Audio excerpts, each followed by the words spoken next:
Welcome to Alter Health, the epigenetic code.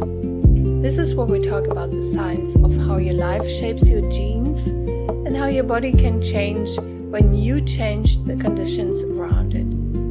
Real stories, real science, and real answers. Let's go. There is a version of this story I could have kept private. There's a version where my husband and I quietly live the life we built, eat our breakfast together, walk in the early hours, work on our things, raise our daughters into adulthood, and never tell anyone what we figured out. That version was, for a long time, the version I assumed I would live. I am introverted by nature. I don't enjoy large groups, and I'm not someone who naturally seeks the spotlight. The idea of standing visibly in front of strangers and saying, "Here is what I learned, here's what I think, and what I have to offer you," has always been the hardest part of this work for me. Not the work itself, the being seen. So today, in this final episode of the first season, I want to tell you why I overcame that, why I'm here, and why I made the choice to stop doing this quietly with one person at a time and start saying it out loud. And what I'm hoping happens between you and me over the seasons to come. This is also, in some ways, the most personal episode I will record, because I'm going to be honest about the parts of me that have been resisting this work, and about why I do it anyway. This is Alter Health, the medicine nobody told you about, and I'm Dr. Nicola Schmitz. Let me start somewhere uncomfortable. Let me tell you something about myself that I wouldn't normally tell strangers. I'm a woman who grew up learning very early that being too visible could be dangerous, that asking for things could provoke reactions you didn't want, and that the safest place was to be useful, quiet, capable, and slightly invisible. I learned that the way many sensitive children learned that, by being a child in a household where the emotional climate was unpredictable. I won't go into details. They are not the point. The point is that the part of me that doesn't enjoy being seen, the part of me that finds it difficult to ask for what my work is worth, the part of me that would prefer to help quietly without standing on any kind of stage, those parts of me have very old roots. So when I tell you that I started doing this work and that people kept showing up and that the work kept growing, I also have to tell you that there was a kind of internal resistance running underneath the entire thing. The resistance wasn't about the science. I love science. The resistance wasn't about the people. I love people. The resistance was about being the person at the front, the person who has to say, "I have something, I know things, I can help, pay me for it, and trust me." That kind of standing in front of others has been, for most of my life, almost physically uncomfortable for me. I can do it. I have always been able to do it when I had to, but it costs me energy in a way it doesn't cost others. And there's a kind of small alarm bell that goes off in my system when I have to be visible in a way I cannot control. And so, for years, I did this work in the most invisible way possible. One person at a time, word of mouth, no website, no marketing, no public voice. People came to me through other people. I helped them. They got better. They told someone else. That was the whole machinery. It worked in a sense. The people I worked with got real results. I could keep the work small enough to manage from my private life. I could continue to be a slightly anonymous coach who happened to be very good at what she did. But there was a problem with that model, and I started to notice the problem maybe 2 or 3 years ago. The problem was that the people who reached me through that informal channel were already lucky. They had a friend of a friend who knew about me. They had a particular kind of social network or the resources to find a coach in another country. And meanwhile, I knew, because I read the research and I followed the conversations, that there were enormous numbers of people all over the world who were stuck in exactly the kind of situation I had pulled my husband out of. People with chronic illnesses that the system had given up on. People with fertility problems that nobody could explain, or autoimmune conditions that were being managed but not addressed. People in burnout that was being treated as a personal failing instead of a systemic injury. And people who had been told over and over, you are fine, learn to live with it, this is the trajectory, prepare for the equipment. And those people didn't have a friend of a friend who knew me. And I don't say I can treat everyone and I'm the only person to save the world. No, I'm not. But I have something to give. And some people, they have nothing. They had a system that had run out of answers and they are on their own. And I sat with that for a long time. In fact, the work I was doing privately was not reaching the people who needed it most. The fact that being visible was, in a strange way, a privilege I was extending to myself at the expense of people who didn't have anyone to reach to. And that was the moment something started shifting. The shift wasn't a moment of inspiration. The shift was a kind of slow ethical pressure, the pressure of knowing that what I had to offer was real and that keeping it private was a choice I was making about who got to access it. So I started very slowly to make myself more visible. I built a website, I fed my Instagram account, Facebook. That alone took me longer than it should have. I started writing, recording. I started letting people see my face, my voice, the work I do. Every step was harder than it should have been for someone with my training and my experience. And I'm not a person who is afraid of difficult things, but the act of standing visibly in my own work and asking strangers to trust me activated something old and deep, and I had to keep moving away. This podcast is my next step. My biggest one yet in some ways, because a podcast is not a website. A podcast is a voice in someone's ear, and it's very intimate. A podcast is ideally a relationship that builds over time. And I want to tell you why I chose to make a podcast specifically instead of any of the other forms I could have chosen.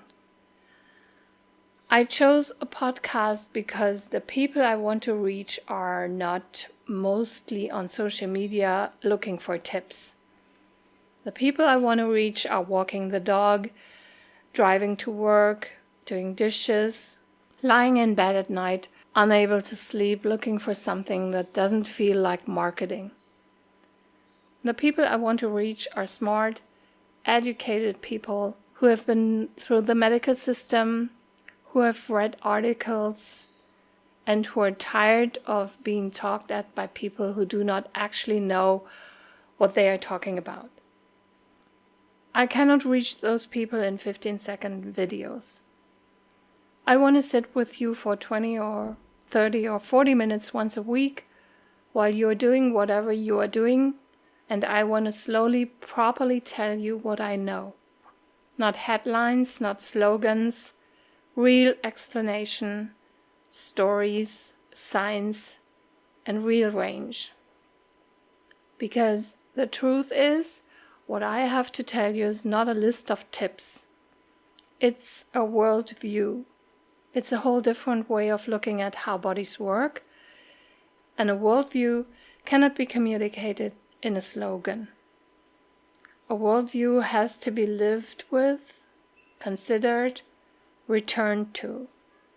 A worldview is what a podcast can carry when other formats cannot.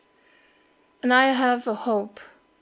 The hope is that if I do this consistently, week after week, season after season, some of you will start to see what I see. You will start to look at your own body differently. You will start to look at the people you love differently.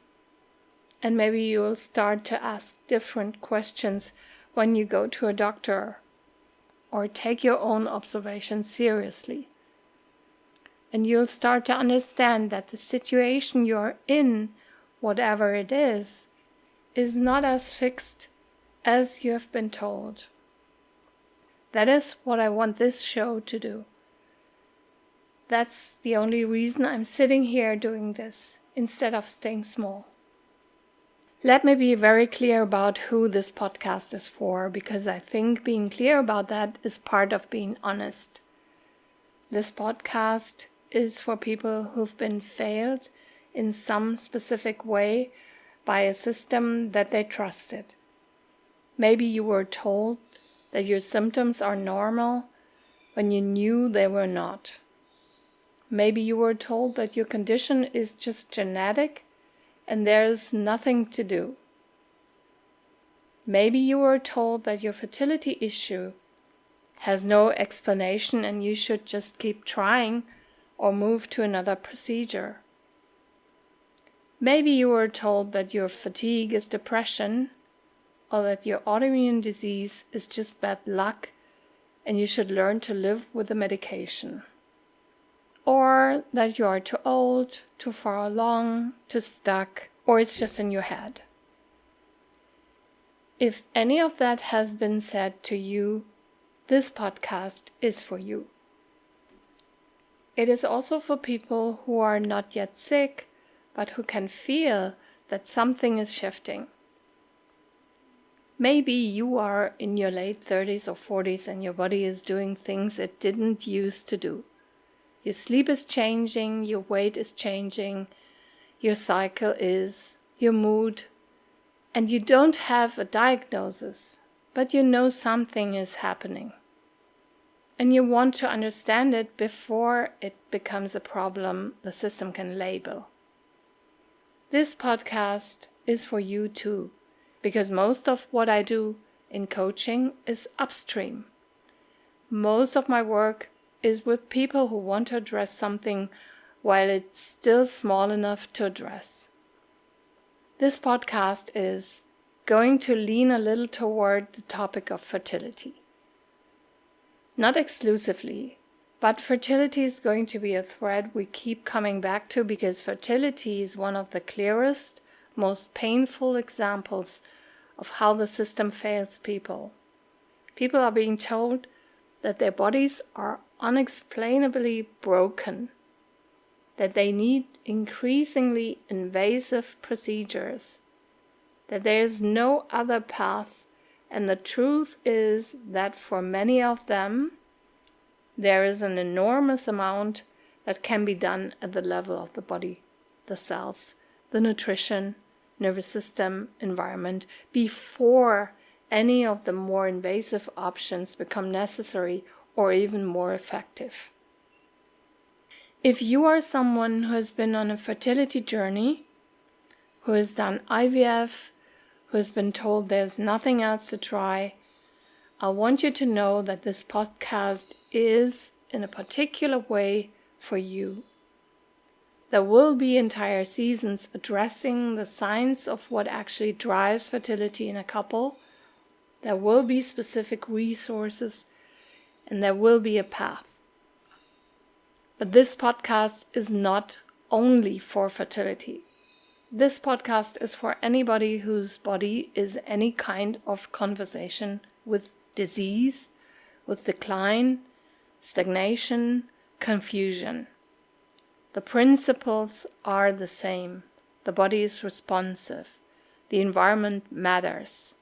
The conditions can be changed, and health is a choice. So here's what I want to tell you about what's coming.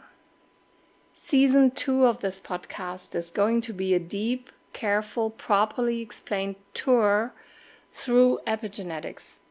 The thing I've been alluding to throughout this season, the thing that changed everything for me, the thing that explains why a gene can sleep for decades and then wake up, I'm going to take you through it.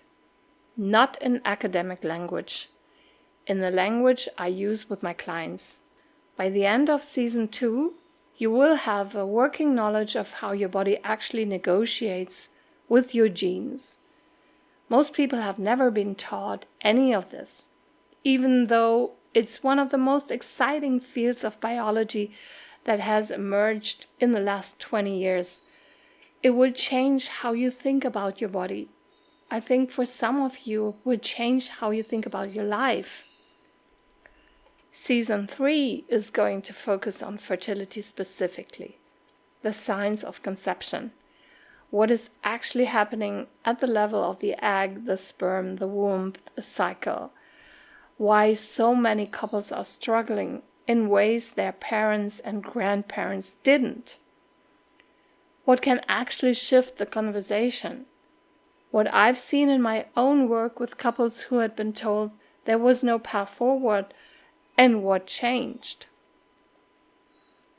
Season 4 will be about autoimmune disease, Season 5 about longevity and aging well, and Season 6 about the nervous system and burnout. There will be more. Each season will go deep into one area with real practical information you can actually use. And throughout all of this, I'm going to be inviting you in different ways to go deeper. There will be free resources, there will be ways to work with me if and when that is right for you. There will be retreats and programs and one-on-one work. None of that is going to be pushed at you.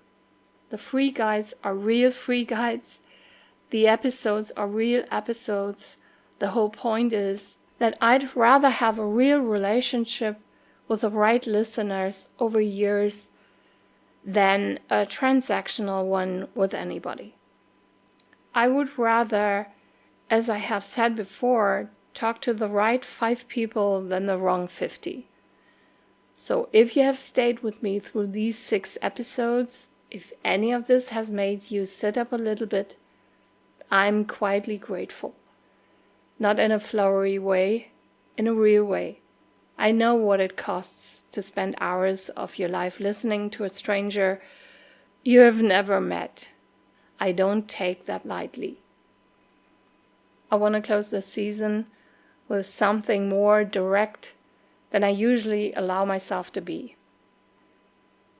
Before this season ends, whatever situation, you are allowed to keep looking. That is not a marketing line. That is the actual sentence I want to leave with you. You are allowed to keep looking. If your doctor has told you there's nothing to be done, you are allowed to keep looking. If multiple doctors have told you the same thing, you are still allowed to keep looking. If you have been told to learn to live with it, you are allowed to refuse to learn to live with it. And if you've been told that your case is too far along, too rare, too complicated, too age-limited, too genetic, too chronic, too anything, you are allowed to ignore that conclusion and keep looking. Not in a defined way, in a quiet and practical way. The way I sat at a kitchen table at 3 a.m. with my laptop open. Most of the people I work with, the people who get real results, are not the people with the easiest situations. They are the people who refuse to settle. They are the people who, when somebody hands them a permanent diagnosis, ask one more question, and then another, and another. That's the kind of person this podcast is for. And that's the kind of person I'm here to meet. If you are that person, or if you are starting to suspect you might become that person, I want you to know that you are not alone. There are more of us than you think. We are quiet, we are scattered. We mostly find each other through stories like this. But we exist, and we are not the people who refuse medicine. We aren't the people who think doctors are the enemy. We are the people who use everything we can, who learn from every system, and who don't stop until our bodies are actually well. That's the work, and that's what this podcast is here to support. And I'm very glad you are here for it. So this is the end of Season 1. The end of the story I needed to tell you first, so that you would know who I am and how I came to do what I do before I started teaching the bigger ideas. Season 2 will start in 2 weeks. We are taking off 1 week. Use that week, if you like, to go back through this season with someone, a partner, a friend, sister, daughter.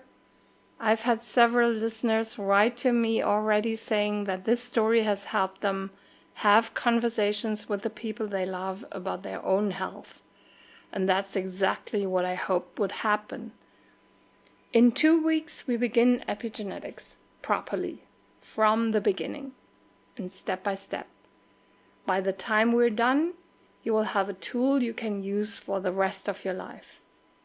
If anything in this season has resonated with you, please share it with someone who needs it. Thank you for being here through this season. Thank you for staying. Thank you for sharing. I'll see you in 2 weeks, because health is a choice.